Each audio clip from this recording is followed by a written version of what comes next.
Well, I think the biggest difference between, the biggest gap between clients and companies is actually that companies are organized in departments which work like silos, and clients, they just want everything as one experience. So as long as that doesn't happen, they don't really connect. I think one of the key ingredients to really become a customer-centric company is to combine two things. On the one hand, make sure there's a hard business case, which really proves that there's money in making customers happy, and on the other, to really create an emotional call to action, which basically also makes it much more than money for everybody who's involved. I think the best way for companies to actually close this gap is to really bring the customer into every department in the organization.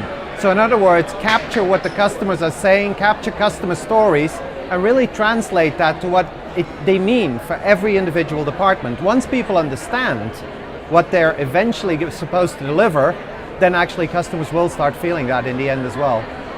I think to really get employees going and caring about the customer and really focusing on the customer experience, you should not talk about KPIs or processes or all these things. Yes, they're required and you have to have them, but what you need to look for is to find that higher meaning, this goal of what the company is really trying to achieve. Does it stand for that it cares for its customers? Does it stand for that it wants to make them smile?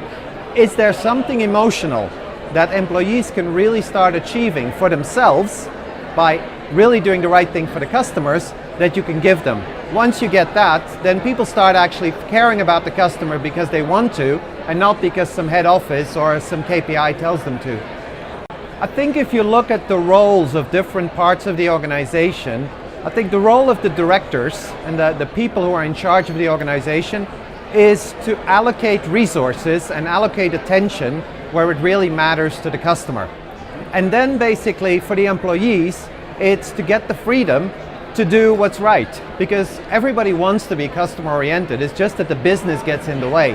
So the role of the leadership is sort of to light the fire and then get out of the way and let people do their job.